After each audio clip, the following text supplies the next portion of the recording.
trying to find myself, but I've been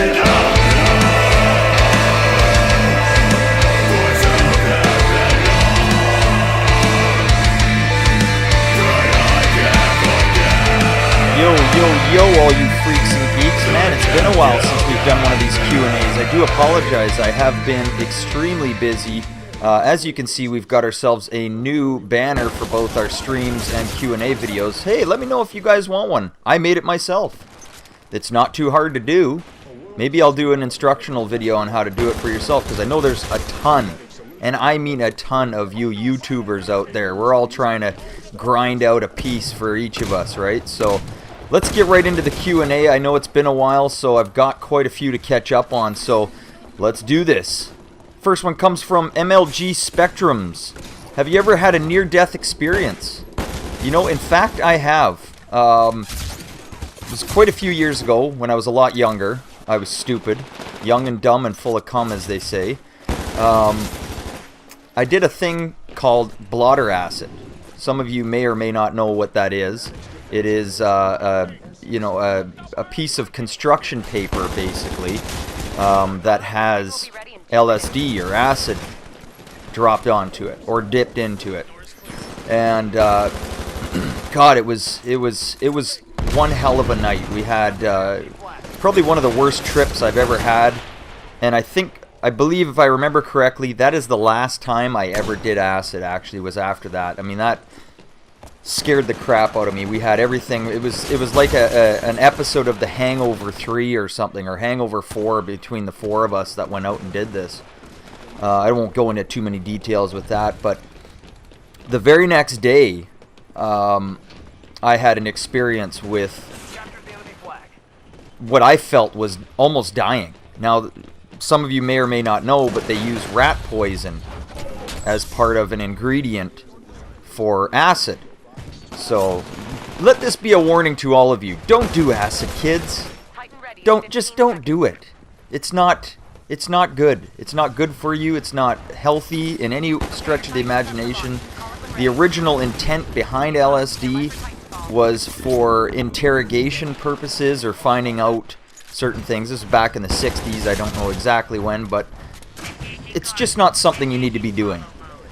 So I woke up the next morning and I was sitting on the couch, woke up, I mean, I never slept anyway, but I woke up or got up the next day and was sitting on the couch and felt this extremely painful pulsing in the back of my head. This, I'm assuming, was from the drugs, which we can only speculate that there was probably too much poison put into this stuff. And so I was sitting on the couch and literally just watching TV and then blacking out. My head would tilt down, I'd black out for a second and then come back. And my eyes, and even just explaining this to you guys right now is kind of giving me those feelings again. It was the worst experience I ever had. So to me, that would be the closest near-death experience I've ever had. So thanks for the question, MLG Spectrums. Next one comes from DevilInsinde. What's the stupidest thing you've ever done? Well, I used to work on what was called service rigs or drilling rigs back when I was a little younger. And, working your way up the rankings in, starting from what they would call you as a dummy roughneck all the way up to tool push is basically the top guy that works on these service rigs. I was asked by our driller to go get a bucket of steam. And me being 17, 18 years old, just, all taking in absolutely everything that was going on the operations, I absolutely fell for it. He sent me off with a bucket, sent me over to the, whatever the pump station was, and requested me to grab him a bucket of steam. And what did I do? I went over there, tried to get steam into a bucket, and brought it back. I thinking of that to this day. That was the dumbest thing I could have ever done. Hopefully you guys aren't as stupid as me, but hey, we all live and learn a little, right? A little differently anyway. Great question, Devin. Next one comes from Margaret Walker. How do you pass a drug test? Well, they have a couple different methods on how to pass drug tests. I've had to use them in the past. I don't do drugs anymore. But there are liquids that you can drink that will actually clear your system of any chemicals or anything that you might have in you. Now, there's different types, obviously, of drugs that affect you differently. Like smoking weed is with you for weeks, if not months. Doing cocaine is gone roughly within about a 3 to 4 day period. LSD is, once you're clean, it doesn't show in your system at all. So, you know, depending on what level of drugs you're doing or what drug you are doing, you know, it depends on what you're going to need. So, especially for all you pot-smoking bros and hoes and all those other people, if you're doing a drug test, you're going to want to get that liquid that you can drink. And I believe you do it 24 hours before doing a test. Don't go in smoking a joint before you go in and do a drug test. It's not going to work. The second option you could have is get a buddy of yours to piss into a condom. I've had to use this technique in the past. Piss into a condom and tie it up and give it to you. Now, the key factor on how to pass it, though, is not to just carry the tube of piss into your drug test, but tuck it in under your balls, in between your legs, in your ginch, whatever you got to do to warm it up, because they will catch you immediately as a false test if it comes back to them and it's not, you know, body temperature. They'll know right away. If you have it in your pocket or something as you're bringing it in, they will bust you and you'll fail. Automatic fail. So there's a little tip maybe you guys didn't know, but it's disgusting as hell. Yes, I had to do it, and it did work. It flat out worked for me. So there you go. Next question comes from I am CZ. What was the most awkward moment in your life? I hate to admit this, but I slept with a buddy's ex-girlfriend. Now, they had been broken up for a few weeks, and I was a lot younger at the time when this happened, but certainly was the most awkward thing I ever done. And that's, you know, if I could have went back to that day and relived that moment, I would have never done that, because in life you can't do those types of things. You know, there's feelings and things that are involved with people and relationships that even if they say they've quote unquote broken up, you just don't do it. Don't sleep with your friend's ex. It's just not something you do. And like I say, he confronted me about it after, and I openly admitted to doing it, and we sort of hashed it out then and there. Obviously scarred our friendship, and now to this date we're not friends anymore. It's been many years that happened, but you know, certainly one of the most awkward things that I ever went through, and I feel terrible, and I've never done it again. It was a one-time thing that happened, and I can honestly tell you that if I have one piece of advice for any of you that may be in that same situation, don't do it. Do not sleep with your friends' exes. There you go. Great question, man. Next one comes from Gunny Goo.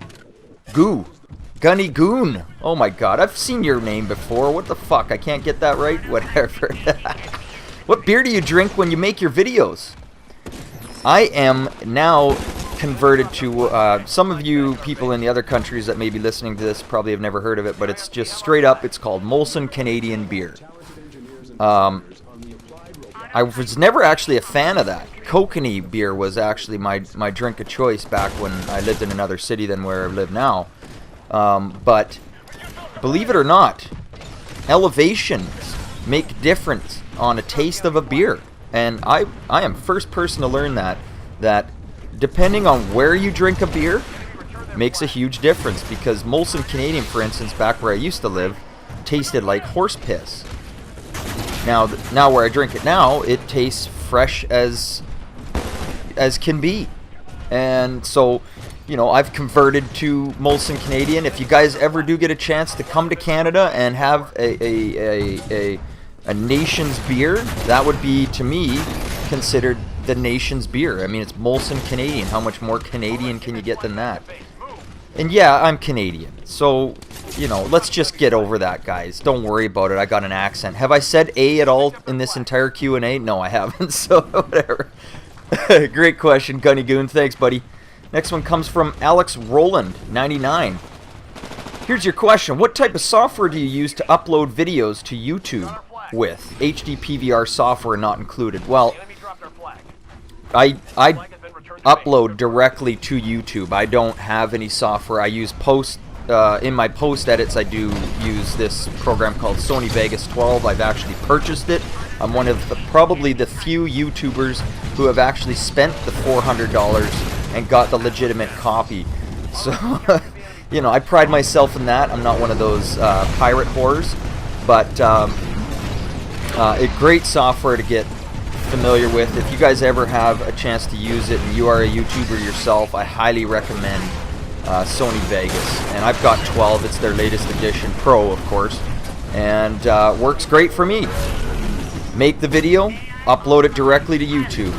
Now, I am partnered with TGN Network, or Broadband Gaming TV, but they do have some software that you can upload through their site to help you sort of perfect your thumbnails and your description and all that stuff. But I don't use it. I stick with the old-fashioned YouTube upload. So there you go. Hopefully that answers your questions. Great question, Alex. Next one comes from Ren Unique. What would you sell your soul for? I would not sell my soul for a single damn thing. I know people have said I would sell my soul for money. I would sell my soul for a beautiful wife.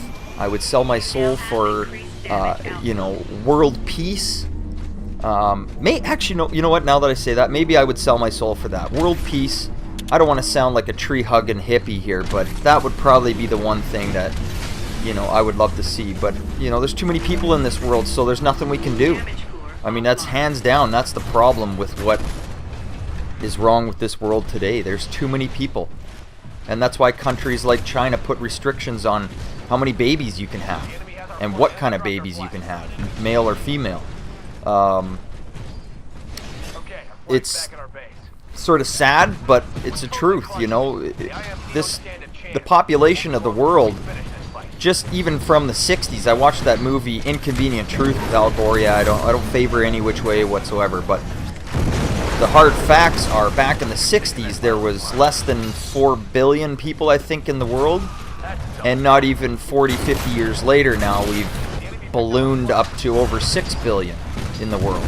So I mean, in that short amount of time the world can't handle that type of growth. So wow, I completely went off topic there.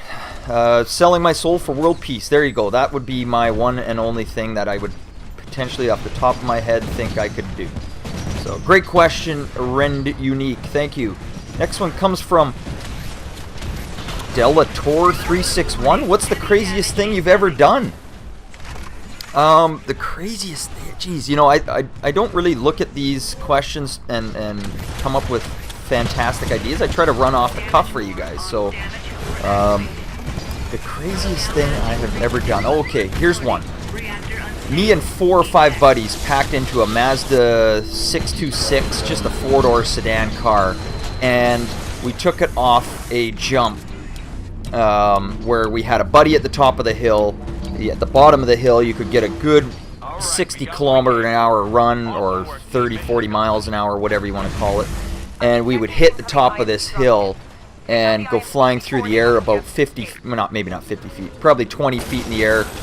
Bang! Come crashing back down and almost wipe out and kill ourselves. That was probably the craziest thing I can remember ever doing that scared the shit out of all of us, because as we took off, now we had a buddy at the top of the hill and a buddy down at the bottom of the hill on the other side where there was a stop sign, because there was an intersection that, you know, in order to hit this jump, come down and go through, you wouldn't be able to stop in time to make it through the intersection. So they were up there kind of flagging us to say, okay, it's good to go.